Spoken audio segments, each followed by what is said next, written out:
مفتی طارق مسعود کے بیانات کے لیے مفتی صاحب کے آفیشیل چینل مفتی طارق مسعود سپیچز کو سبسکرائب کریں۔ 10 محرم عاشورہ کا دن آنے والا ہے، اس حوالے سے آج بہت اہم باتیں کرنے کا ارادہ تھا۔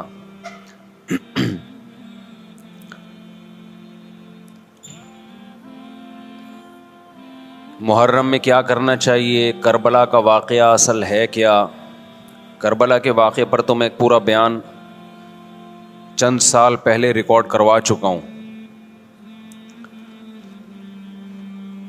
لیکن اس واقعے سے اہم سبق کیا ملتے ہیں؟ محرم میں ہم کون سے ایسے کام کر رہے ہیں جس سے ہم اللہ کے غضب کے مستحق ٹھہر رہے ہیں؟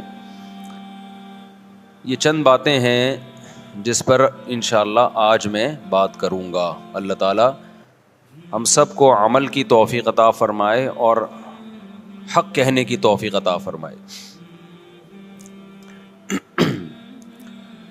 دیکھو ایک بات خوب اچھی طرح سمجھ لو، اسلام 1400 سال پہلے مکمل ہو چکا ہے۔ کسی واقعے کی وجہ سے اسلام کو تبدیل نہیں کیا جاتا، بلکہ اسلام کی روشنی میں اس واقعے کے جو تقاضے ہیں ان پر عمل کیا جاتا ہے۔ ہمارے ہاں ہو یہ رہا ہے، واقعات کی بنیاد پہ مسائل نکالے جا رہے ہیں۔ 10 محرم کا دن سیدنا حسین ابن علی رضی اللہ عنہ کی شہادت سے پہلے بھی عظیم تھا، اور سیدنا حسین ابن علی رضی اللہ عنہ کی شہادت کے بعد بھی عظیم دن ہے۔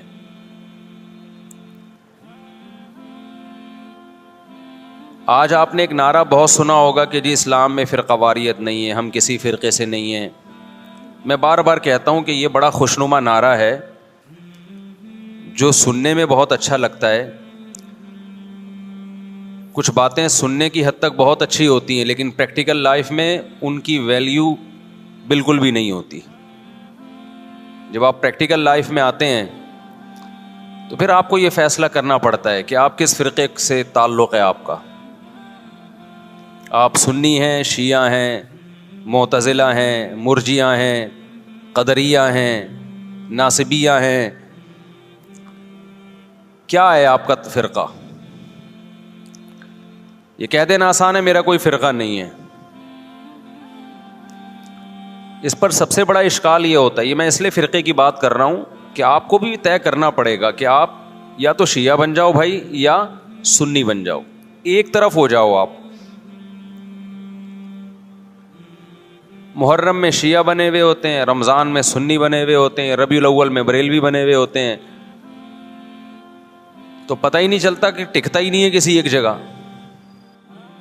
اس بات میں دو رائے نہیں ہو سکتی کہ سیدنا حسین رضی اللہ تعالی عنہ کو جو کربلا میں شہید کیا گیا، یہ کائنات کا بدترین ظلم تھا۔ جس نے آپ کی گردن مبارک پہ تلوار رکھی، اس کی بدبختی میں دو رائے نہیں ہو سکتی۔ بہت ہی کوئی شقی اور بدبخت جو نواسہ رسول صلی اللہ علیہ وسلم کے قتل کی طرف بڑھا، بہت ہی کوئی بدبخت اور بدنصیب جو کوفہ کے گورنر ابن زیاد کے کہنے پر نواسہ رسول سے لڑنے کے لیے نکلا، جو اس ظلم کو ظلم نہیں مانتا، وہ بھی اپنے آپ کو جہنم میں جانے کے لیے تیار کر رہا ہے۔ پھر کربلا میں ایک بڑا ظلم یہ ہوا کہ صرف سیدنا حسین ابن علی کو شہید نہیں کیا گیا، آپ کے ساتھ جتنے مرد تھے سب کو شہید کر دیا گیا۔ لیکن ہمیں پیغمبر صلی اللہ علیہ وسلم اور صحابہ کی سیرت میں کیا ملتا ہے؟ میں ایک آیت سے آپ کو سمجھاتا ہوں۔ مشرکین مکہ حضرت ابراہیم علیہ الصلاۃ والسلام کے نسب میں ہونے پر اور آپ سے محبت پہ بڑا فخر کیا کرتے تھے کہ ہم ابراہیم کی اولاد میں ہیں، ہم ابراہیم کے دین پہ ہیں۔ اللہ نے کیا فرمایا رسول اللہ صلی اللہ علیہ وسلم سے کہ ان اول الناس بابراہیم للذین اتبعوہ اے نبی آپ ان سے کہہ دیجئے ابراہیم سے محبت کے خالی پیلی کے دعوے مقبول نہیں ہیں. ابراہیم کے زیادہ حقدار وہ ہیں جو ابراہیم علیہ السلام کی اتباع کرتے ہیں, اور یہ پیغمبر اور صحابہ یہ ابراہیم علیہ السلام کے دین کو فالو کرتے ہیں, اور تم ابراہیم کے دین کو فالو نہیں کر رہے, ان سے محبت کے دعوے دار ہو. تو خالی محبت کے دعوے داری اللہ کے ہاں مقبول نہیں ہے. اللہ کے ہاں وہ محبت کی دعوے مقبول ہیں جس میں آپ محبوب کو فالو کر رہے ہوں. سیدنا حسین ابن علی رضی اللہ تعالی عنہ جو جنت کے جوانوں کے سردار ہیں, آپ سے محبت کا دعویٰ اس وقت مقبول ہوگا جب آپ سیدنا حسین کی سیرت کو فالو کریں گے. رونا پیٹنا ماتم کرنا یہ سیدنا حسین اور اہل بیت کی سیرت نہیں ہے. صبر کرنا, ظالم کے سامنے ڈٹ جانا, جان کے خوف سے اپنی پالیسیوں سے پیچھے نہ ہٹنا, یہ سیدنا حسین ابن علی رضی اللہ عنہ کی سیرت ہے جو آج ہمیں کہیں بھی نظر نہیں آتی.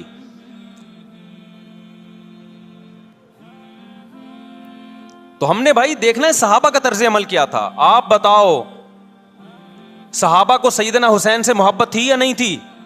کیا غم کا پہاڑ ٹوٹا ہوگا جب اطلاع ملی ہوگی کہ سیدنا حسین ابن علی اور آپ کے اصحاب اور اہل بیت کو سب کو کربلا میں شہید کر دیا گیا ہے. کیا قیامت گزری ہوگی. کوفہ سے ایک شخص آیا نا, عبداللہ بن عمر سے پوچھنے لگا جو مارنے پر دم کا مسئلہ. انہوں نے فرمایا تم نے پیغمبر کے نواسے کو قتل کر دیا اور مسئلہ یہ پوچھ رہے ہو کہ جو مارنے پر دم آئے گا کہ نہیں آئے گا. ایک طرف تم نے پیغمبر کے نواسے کو قتل کر دیا کربلا میں, اور اب ہم سے آ کے مسئلہ پوچھتے ہو جو مارنا جائز ہے یا نہیں ہے. صحابہ کے ہاں یہ غم کم غم نہیں تھا. دیکھو حضرت معاویہ رضی اللہ تعالی عنہ کے ہاتھ پہ بھی حضرت حسین نے بیعت نہیں کی, لیکن بغاوت بھی نہیں کی. کیوں؟ بغاوت سے فتنے کا اندیشہ تھا. حضرت حسن جو حضرت حسین کے بڑے بھائی تھے, انہوں نے سیدنا معاویہ رضی اللہ تعالی عنہ کے ہاتھ پہ بیعت کی اور اس اختلاف کو ہمیشہ کے لیے اپنی کوشش کے مطابق ہمیشہ کے لیے ختم کر دیا. ختم ہوا نہیں ہوا ایک الگ بحث ہے, لیکن حضرت حسن کا مقصد کیا تھا کہ مسلمانوں کی دو جماعتوں کو میں آپس میں لڑتا ہوا نہیں دیکھ سکتا. لوگوں نے کہا آپ خلافت کے حقدار ہیں, آپ نے فرمایا میں دستبردار ہوتا ہوں سیدنا معاویہ کے حق میں. حضرت حسن بیعت ہو گئے حضرت معاویہ سے, اور یہ اختلاف کو کیا کر دیا؟ ختم. حضرت حسین بیعت نہیں ہوئے, لیکن حضرت حسین نے بغاوت بھی نہیں کی. ہر ایک کی اپنی رائے تھی, حضرت حسن کی اپنی رائے تھی. ان کا خیال تھا کہ بیعت ہونا مسلمانوں کے لیے زیادہ مفید ہے, ایک پاورفل حکومت ہوگی, ایک طاقتور ریاست ہوگی, ورنہ لڑتے رہیں گے آپس میں. حضرت حسین کا موقف یہ تھا کہ میں بغاوت تو نہیں کروں گا لیکن بیعت بھی نہیں ہوں گا, کیونکہ اگر بیعت ہو گیا تو اس سے جو خلفائے راشدین کے دور میں جو خلیفہ کی سلیکشن کا طریقہ تھا وہ طریقہ ختم ہو جائے گا. تو میں اگر اس طریقے کو نہیں لا سکتا تو اس کے خلاف کو پروموٹ بھی نہ کروں میں. یہ بھی ایک رائے تھی. میں سمجھا پا رہا ہوں اپنی بات؟ بھائی رائے کا اختلاف ہوتا ہے نا. نبی صلی اللہ علیہ وسلم نے فرمایا اذا اجتہد المجتہد فإن اصاب فلہ اجران وإن اخطأ فلہ اجر واحد. جب کوئی مجتہد اللہ کی رضا کو سامنے رکھ کے اجتہاد کرتا ہے, صحیح اور غلط کا فیصلہ کرنے بیٹھتا ہے, رائے یعنی اس کا مقصد اللہ کی رضا ہو, تو اگر وہ درست نتیجے پہ پہنچے تو 2 ثواب, غلط نتیجے پہ پہنچے تو بھی 1 نیکی اس کو ملتی ہے, اس لیے کہ اس کے بس میں جو خیر خواہی کے لیے جو تھا وہ اس نے کر دیا. رائے کا اختلاف ہوتا ہے. تو حضرت حسن رضی اللہ تعالیٰ عنہ بیعت ہوئے حضرت معاویہ کے ہاتھ پہ. سیدنا حسین نہ بیعت ہوئے اور نہ آپ نے بغاوت کی, خاموشی اختیار کی.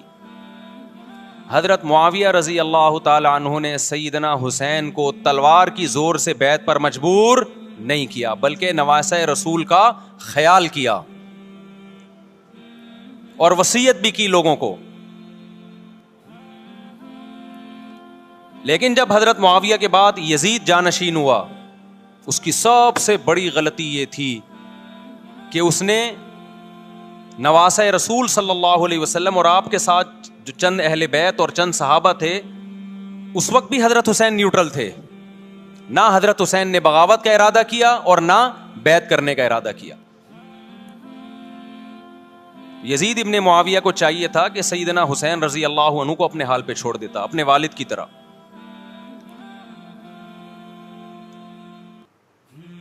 حضرت حسین رضی اللہ تعالیٰ عنہ کو جب کوفہ سے خطوط آئے, یہ میں وضاحت اس لیے کر رہا ہوں کہ حضرت حسین بغاوت کے لیے نہیں نکلے تھے, اس مسلمان حاکم کے خلاف بغاوت کے لیے نہیں نکلے تھے, کیونکہ رسول اللہ صلی اللہ علیہ وسلم کی بہت ساری صحیح حدیث ہے اس بارے میں کہ جو باغی ہے, جو ریاست کے خلاف بغاوت کرتا ہے, اس کو نبی صلی اللہ علیہ وسلم نے اس عمل کو پسند نہیں کیا. تو حضرت حسین رضی اللہ تعالیٰ عنہ کو کوفہ سے خطوط آئے کہ یہاں سارے کے سارے لوگ آپ کے ہاتھ پہ بیعت کرنے کے لیے تیار ہیں. ظاہر ہے جب کسی علاقے کے لوگ دارالخلافہ ہو اور سب بیعت ہونے کے لیے تیار ہوں تو پھر آپ کا جانا یہ بغاوت کا عمل نہیں کہلاتا. حضرت حسین رضی اللہ تعالیٰ عنہ اہل بیت کے ساتھ نکلے. کربلا میں جب پہنچے, مشہور واقعہ آپ 20 دفعہ سن چکے ہیں, وہاں جا کے آپ کو اطلاع ہوئی کہ وہ خبر غلط تھی اور عبید اللہ بن زیاد نے ایک پورا لشکر بھیجا سیدنا حسین رضی اللہ تعالیٰ عنہ کو مجبور کرنے کے لیے کہ میرے ہاتھ پہ آپ زبردستی بیعت ہو جائیں. حضرت حسین رضی اللہ تعالیٰ عنہ نے مطالبے رکھے کہ یا تو مجھے واپس جانے دیا جائے, اور اگر بیعت کرنا ہی ہے تو میں دمشق میں امیر کے ہاتھ پہ جا کے بیعت کروں گا. بہت معقول مطالبے تھے یہ. میرا مقصد ابھی کربلا کا واقعہ بیان کرنا نہیں ہے, اس پہ بہت کچھ کہا جا چکا ہے, خود میرا بھی بیان اس پہ تفصیل سے ہو چکا ہے. اس کے بعد بھی سیدنا حسین رضی اللہ تعالیٰ عنہ کو مجبور کرنا کہ عبید اللہ بن زیاد جو بدبخت انسان, جو قاتل تھا اہل بیت کا, اسی کے ہاتھ پہ لازمی بیعت ہوں, جبکہ وہ امیر بھی نہیں ہے, وہ گورنر ہے ایک علاقے کا. تو نواسہ رسول کا خیال نہ کرنا یہ بدترین ظلم تھا جو اس وقت حکومت سے ہوا ہے. حضرت حسین رضی اللہ تعالیٰ عنہ, دیکھو نبی صلی اللہ, آج ہم دیکھتے ہیں کہ جو بڑا آدمی ہوتا ہے نا اس کی قربانیاں ہوتی ہیں, اس کی بڑی بڑی قربانیاں ہوتی ہیں. چھوٹے اپنے بڑوں کی قربانیوں کو کیش کراتے ہیں. آپ نے دیکھا ہوگا فلاں نے بڑی قربانیاں دی اور بچے موج کر رہے ہیں, دیکھا نا آپ نے. لیکن اللہ تعالیٰ نے رسول اللہ صلی اللہ علیہ وسلم کے نسب کو اس سے محفوظ کیا. ہمارے نبی کے 2 بیٹے حسن حسین, آپ کی نسل حضرت فاطمہ سے چلی ہے, دونوں شہید ہوئے ہیں. اس میں بہت بڑی حکمت تھی کہ پیغمبر صلی اللہ علیہ وسلم نے سب سے پہلے تربیت اپنے گھر والوں کی ہے. آج لوگ باہر فنٹر بنے ہوئے ہوتے ہیں, تبلیغیں کر رہے ہوتے ہیں, اپنے گھر کی ان کو پرواہ نہیں ہوتی. نبی صلی اللہ علیہ وسلم نے سب سے پہلے جو تربیت کی ہے, کس کی ہے؟ حضرت حسن اور حسین کی ہے. تو جب کربلا میں آپ کو چاروں طرف سے گھیر لیا گیا اور آپ کو مجبور کیا گیا کہ آپ نے ابن زیاد کے ہاتھ پہ بیعت کرنا ہے, تو آپ نے اس ذلت کو گلے لگانے سے انکار کر دیا. آپ کو 100% یقین تھا کہ اتنے بڑے لشکر کے سامنے میں ٹھہر نہیں سکتا, اسباب کی دنیا میں فتح کی امید نہیں ہے. لیکن حضرت حسین رضی اللہ تعالی عنہ نے لڑنے کا فیصلہ کر کے اور شہادت کو قبول کرنے کا فیصلہ کر کے ابن زیاد اور اس زمانے کے حکمران جو اس قتل پہ راضی تھے, قیامت تک کے لیے ان پہ لعنت کے سلسلے کا دروازہ کھول دیا. بعض دفعہ اللہ بھی یہ چاہتے ہیں کہ بدبختوں کو ڈھیل ملے تاکہ ان کا جرم سنستدرجہم من حیث لا یعلمون. قرآن کہتے ہیں نا ہم ان کو ڈھیل دیں گے, ان کو برائی میں ہم آگے بڑھنے دیں گے, ایسے بڑھنے دیں گے کہ ان کو خود بھی پتہ نہیں چلے گا, تاکہ قیامت کے دن ان کا عذاب ان کو کئی گنا بڑھا کر دیا جائے. اب میرے بھائی ہمارے لیے کیا سبق ملتا ہے؟ جب یہ واقعہ ہوا عالم اسلام میں کوہرام مچ گیا, لیکن کیا اس واقعے کے بعد اہل بیت کی جو مقدس اور پاکیزہ عورتیں تھیں, کیا انہوں نے نوحہ کیا یا صبر کیا؟ آپ کا ضمیر کیا کہتا ہے, انہوں نے نوحے پڑے ہوں گے یا صبر کیا ہوگا؟ بولو بھائی, صبر کیا. عبداللہ بن عمر رضی اللہ تعالیٰ عنہ جو کوفہ والوں کو ملامت کیا کرتے تھے کہ تم جو مارنے کے مسئلے ہم سے پوچھتے ہو, تم نے حسین کا قتل کر دیا, تو یہ حضرت ابن عمر نے اسی لیے کہا نا کہ آپ کو اس کا غم ہوا تھا. تو ابن عمر کا عمل کیا تھا؟ کیا انہوں نے ماتم کیا؟ کیا انہوں نے چھروں سے اپنے آپ کو مارا؟ حضرت حسین کا قتل بھی ظالمانہ اور اس سے پہلے سیدنا عثمان کا قتل بھی ظالمانہ.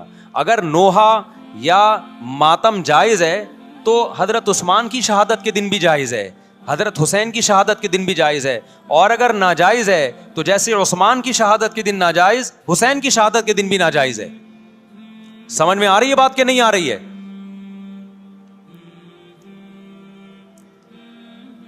قرآن کیا کہتا ہے ایسے مواقع کے بارے میں؟ تلک امۃ قد خلت لہا ما کسبت ولکم ما کسبتم. قرآن جب بھی پرانی امتوں کے واقعات بتاتا ہے, قرآن کہتا ہے یہ ایک قوم تھی جو گزر گئی, انہوں نے جو کیا اس کا بدلہ ان کو ملے گا, تم جو کرو گے اس کا بدلہ تمہیں ملے گا. تو ہمیں اللہ نے اس واقعے میں بھی بتا دیا کہ سیدنا حسین کا واقعہ, کربلا کا واقعہ جب سنا کرو تو یہ سوچا کرو یہ قوم تھی جو گزر گئی, جس نے اچھا کیا, حسین ابن علی نے اچھا کیا, ان کو اس اچھائی کا بدلہ ملے گا. اور جو حضرت حسین کے قتل کے حضرت سیدنا حسین کے مبارک خون سے جن کے ہاتھ آلودہ ہوئے, کیونکہ قتل کیا نا انہوں نے, تو لہا ما کسبت, ان کو اس ظلم کا بدلہ بھی ملے گا. تو ہمارا کام کیا ہے؟ ہم نے فالو کرنا ہے حسین کے راستے کو, نہ کہ حسین کے نام پہ ہم نے ماتم کرنے ہیں. حسین کا راستہ کیا ہے جس کو ہم نے فالو کرنا ہے؟ اب میں چند چیزیں آپ کو بتاتا ہوں. سب سے پہلا سبق جو ہمیں کربلا میں ملتا ہے کہ عزت اور دین, ایک طرف دنیا ہے. دیکھو اگر حضرت حسین رضی اللہ تعالیٰ عنہ ابن زیاد کے ہاتھ پہ جا کے بیعت ہو جاتے, آپ کیا سمجھتے ہو بے تحاشا مال و دولت حضرت حسین پہ خرچ نہیں کرتا کیا وہ؟ جب ایک بڑا آدمی کسی کے ہاتھ پہ بیعت ہوتا ہے تو اس کو بھی تو فائدہ ہوتا ہے نا اس سے. اور کیا حضرت حسین کو یقین نہیں تھا کہ کربلا میں شہید ہو جاؤں گا؟ فتح اور نصرت کی اسباب کی دنیا میں کوئی امید نہیں تھی, مگر آپ نے اہل بیت کو کربلا میں رسوا کرنے پر عزت کی موت کو ترجیح دی ہے. آج اگر آپ میں یہ ظرف ہے کہ آپ عزت کی موت کو ذلت کی زندگی پر ترجیح دیتے ہو تو پھر آپ حسینی ہو. نہیں یہی بات میرا خیال ہے سمجھ. سیدنا حسین کی سخاوت کے واقعات ہیں. سیدنا حسین باغی نہیں تھے رضی اللہ عنہ. پھر جو اہل بیت کا طرز عمل کیا تھا, محرم میں کیا کیا ہو رہا ہے میں آپ کو بتاتا ہوں. ان میں سے کوئی بھی عمل نہ ہمیں قرآن سے ملتا ہے نہ صحابہ سے ملتا ہے ہمیں. تو ما انا علیہ و اصحابی جو جنتی فرقہ ہوگا اس کی جو علامتیں ہیں, تو جب آپ ان علامتوں کے خلاف چلو گے, صحابہ اور تابعین کو فالو نہیں کرو گے, تو آپ پھر اپنے آپ کو سنی کہنا چھوڑ دو. آپ بتاؤ مجھے اسلام میں کوئی مہینہ منحوس ہے؟ بولو نا, کوئی مہینہ منحوس ہے؟ تو آپ محرم کو منحوس کیوں کہتے ہو؟ لوگ مجھے کہتے ہیں مفتی صاحب فرقہ واریت پھیلا رہے ہیں. دیکھو فرقہ واریت جب پھیلا رہا ہوں جب میں کسی فرقے کے خلاف آپ کو کر رہا ہوں. میرے بیان شیعہ لوگ بھی سنتے ہیں, ملتے بھی ہیں. بہت دفعہ ایئرپورٹ پہ ملاقات ہوئی, بڑی عزت سے ملے, میں شیعہ ہوں لیکن آپ سے محبت کرتا ہوں. یہاں مسجد میں بھی آتے ہیں, میں نے کبھی کسی پہ طنز نہیں کیا. اس لیے میں بار بار کہتا ہوں جو شیعہ کا مذہب ہے اس کو کرنے دو. وہ سبیلے لگاتے ہیں, آپ ان کو مت چھیڑو, جا کے تنگ نہ کرو ان کو. وہ ماتم کرتے ہیں, آپ ان کو مت چھیڑو. وہ نوحے کرتے ہیں, وہ نوحے پڑھتے ہیں, آپ ان کو مت چھیڑو. لیکن آپ اپنی پوزیشن واضح کرو کہ آپ شیعہ ہو یا آپ سنی ہو. آپ تو ایک طرف ہو جاؤ نا. محرم میں اگر آپ مرثیے لگا کے گھوم رہے ہو گاڑیوں میں, اٹ مینز آپ سنی نہیں ہو. آپ نبی صلی اللہ علیہ وسلم کی حدیث ہے ہمارے پاس, ہم اہل سنت والجماعت ہیں, ہم سنت کو فالو کرتے ہیں. تو سنت کیا کہتی ہے؟ میتوں پہ گریبان چاک کرنا, میتوں پہ چیخ و پکار کر کے رونا. آپ نے فرمایا لیس منا, وہ ہم میں سے نہیں ہے. اور اس عمل پہ آپ صلی اللہ علیہ وسلم نے لعنت فرمائی ہے. لوگ کہتے ہیں حسین کی یاد میں رونا نبی کی سنت ہے. نبی صلی اللہ علیہ وسلم کو جب جبریل نے بتایا کہ حسین شہید ہوں گے, آپ روئے, اس لیے کہ اس وقت آپ کو یہ خبر ملی تھی. لیکن کیا ہر محرم میں آپ نے رونے کا پروگرام کیا ہے, یا صحابہ کو بیٹھ کے باقاعدہ رلایا ہے آپ نے؟ کیا ہو گیا بھائی؟ آپ کو بھی جب کربلا کا واقعہ کی خبر ملی آپ کی آنکھوں میں آنسو آ جائے، یہ نیچرل ہے، یہ حسین سے محبت کی علامت. لیکن ہر محرم میں باقاعدہ بٹھا کے رونے کا پروگرام کرنا یہ حسین سے محبت کی علامت نہیں ہے، بلکہ شریعت میں ناجائز ہے یہ غموں کو بڑھانا. یہ کہاں سے جائز ہو گیا؟ حضرت عثمان بھی تو شہید ہوئے تھے، نبی صلی اللہ علیہ وسلم کے داماد تھے، ان کی یاد میں آپ رونے کو سنت کیوں نہیں کہتے؟ ہماری نظر میں حسین کا قتل بھی بہت بڑا ظلم اور سیدنا عثمان کا قتل بھی بہت بڑا ظلم تھا. دونوں مظلوم تھے، دونوں مظلوم شہید تھے، ہمیں دونوں کی شہادت پہ غم ہے، لیکن اب اس غم کو مناتے نہیں ہیں. اسلام میں غم منانا سنت نہیں ہے. دیکھو جعفر طیار رضی اللہ عنہ، نبی کے چچا زاد بھائی، اہل بیت، جب آپ صلی اللہ علیہ وسلم نے ان کو لڑائی کے لیے میدان جنگ میں بھیجا، رومیوں سے لڑائی تھی، حضرت جعفر طیار کی 4 بیویاں تھیں. جب نبی صلی اللہ علیہ وسلم مسجد نبی میں بیٹھے، آپ کو فرشتوں نے اطلاع دی کہ جعفر طیار شہید ہو گئے. آپ صلی اللہ علیہ وسلم کی آنکھوں سے آنسو. یہ آنسو اس وقت نکلے جب عین شہادت کی اطلاع ملی ہے، اس وقت آنسوؤں کا نکلنا محبت کی علامت ہے. آپ نے صحابی رسول کو بھیجا کہ جاؤ آپ کی زوجات کو، بیویوں کو جا کے خبر دو کہ جعفر طیار شہید ہو گئے. کیا قربانی تھی صحابہ کی، آپ دیکھو ایسے جوان تھے جعفر طیار، خوبصورت جوان. غزوہ بدر میں جب مشرکین مکہ نے یہ نعرہ لگایا کہ حل میں مبارز، 3 سردار آئے، انہوں نے کہا پہلے تمہارے اندر سے 3 بہادر آئیں ہم سے لڑیں. دیکھو عربوں میں یہ ہوتا تھا کہ جب جنگ کے لیے 2 فوجیں آمنے سامنے کھڑی ہوتی تھیں تو پہلے دونوں طرف کے بہادر ترین لوگوں کی لڑائیاں ہوتی تھیں کہ جب تک دونوں میں سے ایک قتل نہیں ہوگا لڑائی شروع نہیں ہوگی. تو آپ کو پتا ہے کہ اس میں بہادر ترین لوگ نکلیں گے نا جو لڑنا جانتے ہوں. مشرکین مکہ کی طرف سے 3 یا 4 بڑے بڑے سردار آئے لڑائی سے پہلے، بدر میں لڑائی سے پہلے. انہوں نے نعرہ لگایا حل میں مبارز، کوئی ہے تم میں جو پہلے ہم سے لڑے. یعنی ادھر سے ہم 3 ہیں تو ادھر سے بھی کتنے چاہیے؟ 3 بندے. ادھر سے انصار صحابہ آئے. مشرکین مکہ نے کہا لیسو بی اکفائنا، یہ ہمارے جوڑ کے نہیں ہیں، قریشی ہاشمی چاہیے ہمیں، ہمارے نسب کے لوگ ہونے چاہیے. تو ادھر سے نبی صلی اللہ علیہ وسلم نے حضرت علی کو بھیجا اور حضرت جعفر طیار کو بھیجا. جن صحابہ کو بھیجا ان میں حضرت جعفر طیار بھی تھے. حضرت جعفر طیار رضی اللہ تعالی عنہ اور سیدنا علی مقابلے میں غالب آ گئے. خوبصورت صحابی، نجاشی کے سامنے آپ نے تقریر کی ہے، ہجرت کی ہے نا جب حبشہ کی طرف، تو نجاشی نے پوچھا جعفر طیار سے کہ تمہارے پیغمبر جو کلام لے کر آئے ہیں وہ سناؤ. حضرت جعفر طیار رضی اللہ تعالی عنہ نے سورہ مریم پڑھنا شروع کر دی. کاف ہا یا عین صاد ذکر رحمت ربک عبدہ زکریا اذ نادى ربه نداء خفيا قال رب اني وهن العظم مني واشتعل الراس شيبا ولم اكن بدعائك رب شقيا واني خفت الموالي من ورائي وكانت امراتي عاقرا فهب لي من لدنك وليا. ایسی حضرت مریم اور عیسیٰ ابن مریم کی سیرت کو سورہ مریم میں بیان کیا حضرت جعفر طیار نے کہ نجاشی روتے روتے اس کی داڑھی تر، اور جتنے پادری بیٹھے تھے سب کی داڑیاں تر ہو گئی روتے روتے. تو یہ تقریر جو نجاشی کے اسلام کا سبب بنے، بادشاہ کو مسلمان کرنے والے کون تھے؟ حضرت جعفر طیار. اور آپ کے چھوٹے چھوٹے بچے، 4 جوان بیویاں ہوں، چھوٹے چھوٹے بچے ہوں، اور ایسے میں میدان جنگ میں لڑتے ہوئے شہید ہو جائیں تو پیغمبر اور صحابہ پہ کیا قیامت ٹوٹی ہوگی. لیکن ہمارے نبی صلی اللہ علیہ وسلم کی آنکھوں میں سے کیا تھے؟ صرف آنسو موتی کی طرح ٹپک رہے تھے. اور آپ صحابہ کو اطلاع دے رہے تھے کہ جعفر طیار شہید ہو گئے اور جاؤ ان کے گھر والوں کو بتا کے آ جاؤ. کتنی بڑی قربانی ہے یا نہیں ہے؟ جب خبر دینے والا آپ کی ازواج کو بتا کے آیا کہ جعفر طیار شہید ہو گئے تو آپ کے گھروں سے خواتین کے رونے کی آوازیں آئیں. آپ صلی اللہ علیہ وسلم نے فرمایا ان سے بولو کہ اپنی آواز کو پست کرو.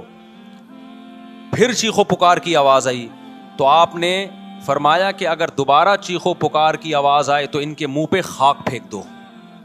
وہ شہید کی بیوہ تھیں, اور شہید بھی کتنے مقدس, ان کو بھی نبی صلی اللہ علیہ وسلم نے نوحہ کرنے کی اجازت نہیں دی. اس دن جس دن غم پہنچا ہے اس دن بھی چیخو پکار کی اجازت نہیں دی ہے. تو آپ بتاؤ اگلے سال اس تاریخ کو چیخو پکار کی کیسے اجازت مل جاتی؟ نہیں آئی میرا خیال ہے بات سمجھ میں. جب غم پہنچا ہے اس وقت چیخنے چلانے کی اجازت نہیں ہے. چھوٹے چھوٹے یتیم بچے, حضرت جعفر طیار کے چھوٹے چھوٹے یتیم بچے, کتنا غم ہوتا ہے جب چھوٹے چھوٹے بچے, ان کا باپ دنیا سے چلا جائے, کتنا ترس آتا ہے ان کے اوپر. تو ہمارے نبی کو بھی ان یتیم بچوں پہ بھی ترس آیا, ان بیواؤں پہ بھی ترس آیا. لیکن نہ نبی صلی اللہ علیہ وسلم چیخو پکار کر کے خود روئے, اور نہ آپ نے ان کی ازواج کو رونے کی اجازت دی ہے. سمجھ میں نہیں آ رہی میرا خیال ہے بات. میرا مقصد شیعوں پہ طنز کرنا نہیں ہے, ان کا جو مذہب ہے ان کو اس پہ چلنے دو. میرا مقصد ہے آپ اپنی پوزیشن واضح کرو کہ آپ ادھر ہو یا ادھر ہو. کسی کو تنگ مت کرو, نہ کسی پہ فتوے لگاؤ کفر اسلام کے, نہ کسی کو جہنمی قرار دو. اپنی پوزیشن آپ فیصلہ کرو کہ آپ اگر ادھر جانا ہے تو پورے ادھر چلے جاؤ. پھر یہ آدھا تیتر آدھا بٹیر والا معاملہ مت کرو. وہ ان کا مذہب ہے بھائی, ان کے علماء ان کو بتاتے ہیں کہ محرم میں کالے کپڑے پہننے ہیں, محرم میں ماتم کرنا ہے, محرم میں کو منحوس سمجھنا ہے, اس میں شادی بیانی کرنا. ان کے علماء ان کو بتاتے ہیں, ان کو چلنے دو اس پر. دنیا میں بہت سے فرقے ہیں, بہت سے مذہب ہیں. ہم کسی کو نہ ختم کر سکتے ہیں, نہ کسی کے خلاف نفرت پیدا کر سکتے ہیں. اس سے کوئی چیز حاصل نہیں ہوگی. کسی سے نفرت کرنے کی ضرورت نہیں, کسی پہ فتوے لگانے کی ضرورت نہیں, لیکن آپ کو اپنی پوزیشن واضح کرنی پڑے گی کہ میں کہاں کھڑا ہوا ہوں. اگر آپ سنی ہو تو پھر اہل سنت والجماعت صحابہ تابعین کو فالو کرتے ہیں, حدیث کو فالو کرتے ہیں, اور حدیث میں ہمیں ماتم کرنا, نوحہ کرنا, گریبان چاک کرنا اس کی پرمیشن نہیں ہے, بلکہ اس سے روکا گیا ہے, اس عمل کو حرام اور ناجائز قرار دیا گیا ہے. بات آ رہی ہے سمجھ میں؟ باقی جو شیعہ حضرات کرتے ہیں, ہمارے دوست ہیں شیعہ, میں مذاق میں نہیں کہہ رہا, ملتے ہیں ہم سے, میں کبھی ان سے مذہب کے ٹاپک پہ بات نہیں کرتا, نہ ان کو کبھی چھیڑتا ہوں کہ آپ یہ کیوں کر رہے ہو, یہ کیوں نہیں کر رہے. بھائی اس کا مذہب ہے, وہ اس کا فرقہ ہے, جو کرنے دو اس کو, ہم نہیں کرتے, کیونکہ ہم اہل سنت والجماعت میں. سمجھ میں آ رہی ہے بات کہ نہیں آ رہی؟ پھر ربیع الاول کا مہینہ آئے گا, اس میں بھی آپ اپنی پوزیشن واضح کرو کہ آپ ادھر ہو یا ادھر ہو. دو فرقے ہیں, دیوبندی بریلوی. میں نہیں کہہ رہا کہ کون جنتی کون جہنمی, لیکن بر صغیر میں جن کو دیوبندی کہا جاتا ہے وہ نظر و نیاز تیجے 40 میں کے قائل بولو نہیں ہے. یہ ان کی کتابوں میں لکھا ہوا ہے, وہ اس کے قائل نہیں.